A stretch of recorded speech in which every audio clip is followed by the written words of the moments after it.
अस्सलाम वालेकुम।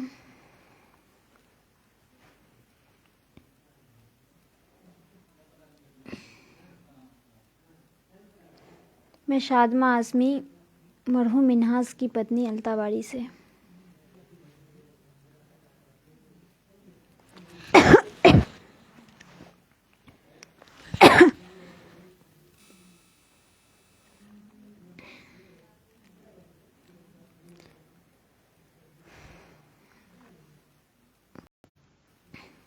आप लोग ज़्यादा से ज़्यादा मेरे वीडियो को शेयर कीजिए।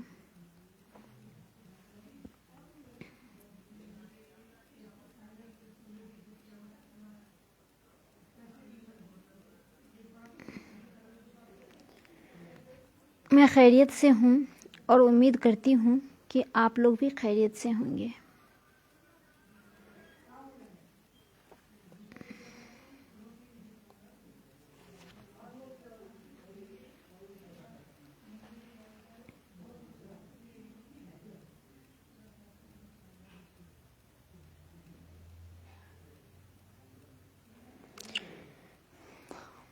आप लोगों को पता है कि शकील जिया जी का मर्डर 9 अगस्त को की जाती है। जिनका पैरवीकार और जिनके केस का पैरवीकार और गवाह मेरे हस्बैंड मरहूम मिन्हाज आलम थे। फिर उनको भी 9 सितंबर को मार दिया जाता है। 28 सितंबर को मार दिया जाता है और 29 सितंबर को उनकी डेथ होती है।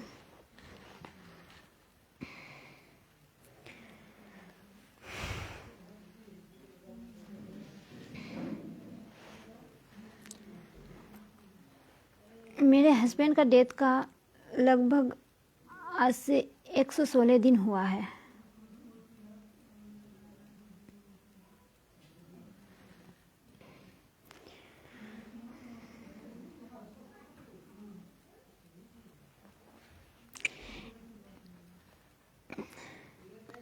मेरी शादी 13 जनवरी को होती है, 13 जनवरी 2018 को। और मेरी बदकिस्मती है कि मैं 22 साल की लड़की बेवा हो चुकी हूँ। मैं कुछ साल पहले कैसी ज़िंदगी गुजार रही थी, अब कैसी ज़िंदगी गुजार रही हूँ, आप लोग सोच सकते हैं।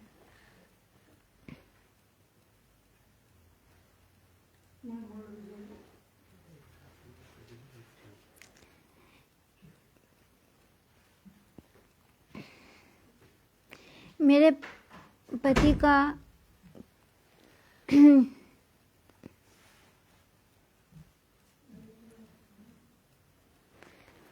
मेरे पति के केस का कांड संख्या 404 किशनगंज में चल रहा है, जिसका चार्जशीट कोर्ट में सबमिट किया गया है, सबमिट हो चुकी है। और हत्यारों ने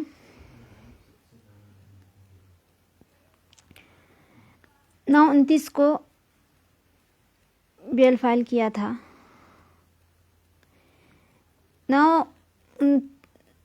29 नवंबर 2022 से वो लोग मतलब बेल फाइल किया था और 29 नवंबर से अब तक मतलब तारीख पे तारीख गुजर रही है, अब तक बेल रिजेक्ट नहीं हुआ है। तारीख पे तारीख ही दे रहे हैं।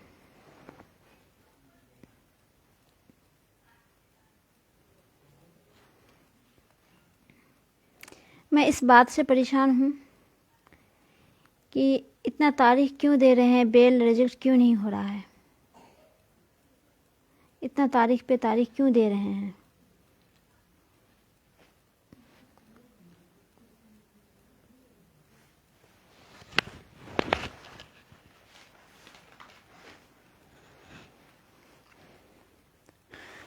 मैंने कई ऐसा केस भी देखी हूँ जिसमें एक मर्डर केस रहता है और वहाँ को अपने किशनगंज जिला न्यायालय से मतलब बेल नहीं मिलता है, रिजेक्ट हो जाता है।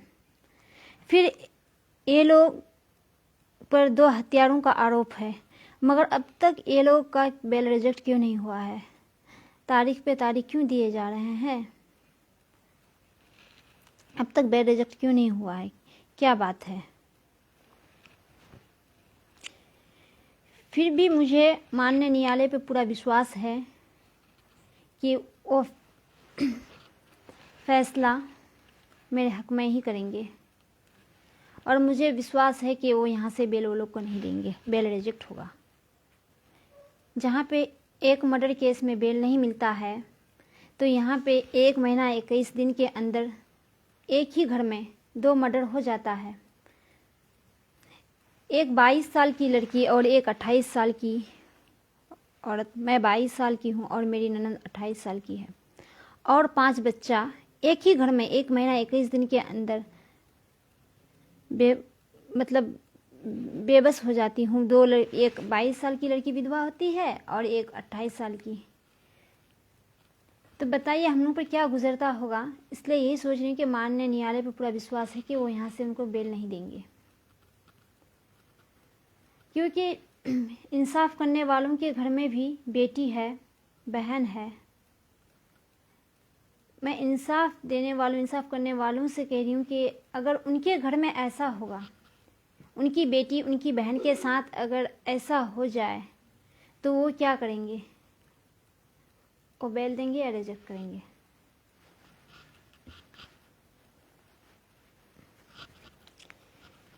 इसमें 5 बच्चा है, 4 मेरी ननद का है, 1 मेरा है। इसके साथ फिर मेरा देवर है जिनका करियर ख़राब हो गया है। वो बहुत आगे बढ़ चुका था। मेरे हस्बैंड लोग बहुत मेहनत करके आगे बढ़े थे, मगर वो लोग बर्बाद हो गया, मेरा देवर भी बर्बाद हो गया।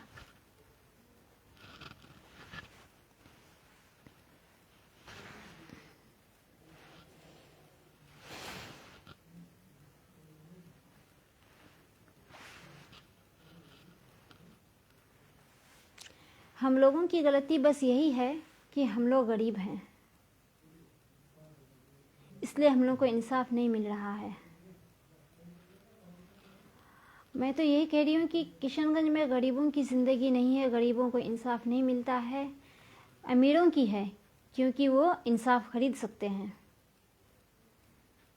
अमीरों की ज़िंदगी है क्योंकि वो इंसाफ को भी खरीद सकते हैं।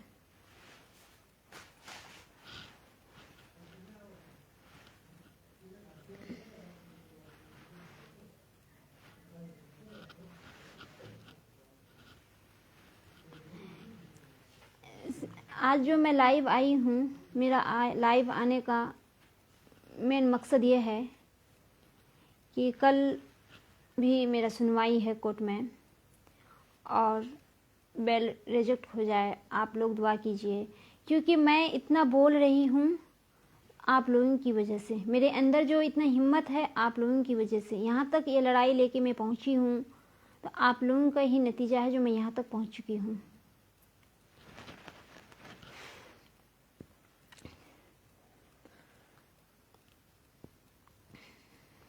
आप लोगों से मेरा रिक्वेस्ट है कि मेरा इस वीडियो को ज़्यादा से ज़्यादा शेयर करें।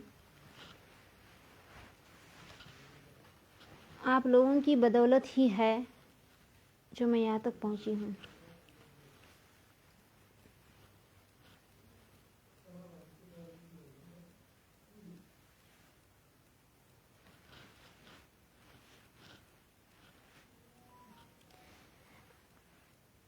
मेरा लाइव आने का मकसद ये है कि मुझे इंसाफ मिले, और माननीय न्यायालय में भी भरोसा है कि वो मेरे साथ नाइंसाफ़ी ना करे, मुझे इंसाफ दिलाए, मुझे इंसाफ मिले।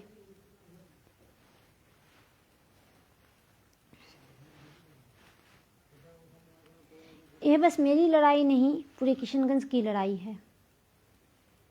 आज मैं यहाँ शादमा बैठी हूँ, हो सकता है कि कल कोई और शादमा बैठे, इसलिए ये मेरी लड़ाई नहीं, पूरी किशनगंज की लड़ाई है। और अगर आप लोग पीछे हट जाइएगा या फिर न्यायालय से इंसाफ नहीं मिलेगा, तो कल किशनगंज में मर्डर आम हो जाएगा। फिर कोई गरीब इंसाफ लेने नहीं पाएगी, गरीब को इंसाफ ही नहीं मिलेगा।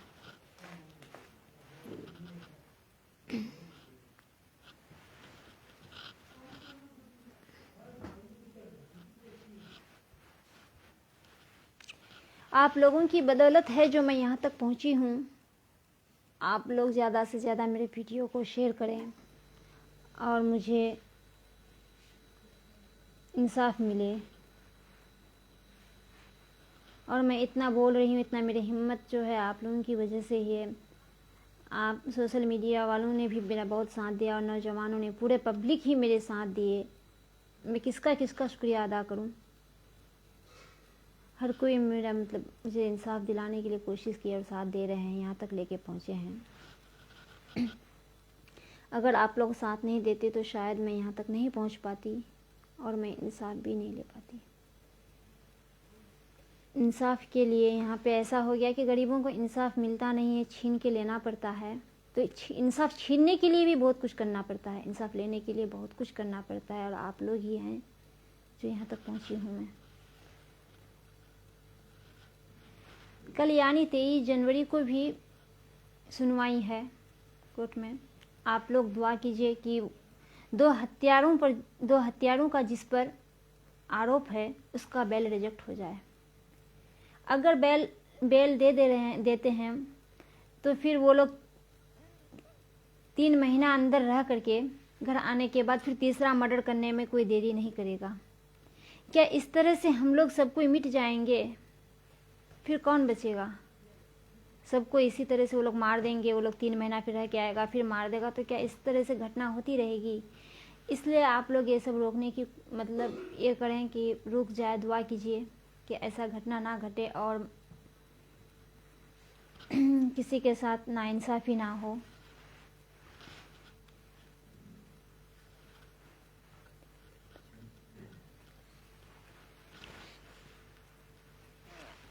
अगर माननीय न्यायालय से अगर बेल रिजेक्ट नहीं होता है तो इतना समझ लीजिए कि तीसरा मर्डर होने में कोई टाइम नहीं लगेगा। तीसरा मर्डर फिर 3 महीना के अंदर ही हो जाएगा। इसमें मैं एक बात पूरे विश्वास के साथ कह रही हूँ, क्योंकि पहले मेरे शकील जिया जी के मर्डर के बाद जो सब हादसा मेरे हस्बैंड के साथ हुआ, जो सब बात सुनने को मिली, वही सब बात अभी मुझे भी सुनने को मिल रही है। ऐसा करो, वैसा करो, नहीं तो तुमको भी मार देंगे। जब वो लोग अंदर में रह करके अपने बेटों के द्वारा इधर उधर अपने लोगों के द्वारा अगर सुनवा रहे हैं, मुझे कह रहे हैं, तो वो लोग आने के बाद मेरे साथ क्या करेगा? मैं पूरा डरी हुई हूँ, डरती भी हूँ। डर लगता है कि पता नहीं क्या कर लेंगे वो लोग। फिर हिम्मत करती हूँ कि नहीं, आप लोग सब कोई मेरे साथ है, अल्लाह भी साथ है। अल्लाह इंसाफ ज़रूर करेंगे और माननीय न्यायालय पर भी विश्वास है कि वो मेरे हक में ही फैसला करेंगे, मुझे इंसाफ मिलेगा।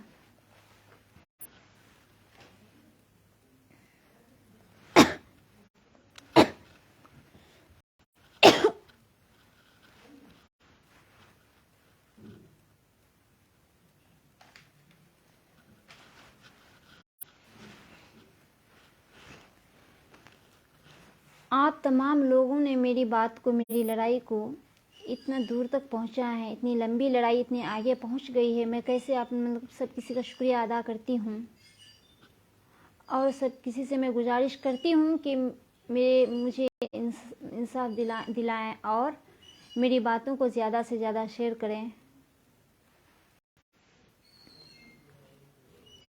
इतना शेयर करें कि मुझे इंसाफ मिल जाए। नहीं तो इंसाफ नहीं मिलेगा तो सादमा ही नाकाम नहीं, सब कोई नाकाम, क्योंकि हक की लड़ाई है।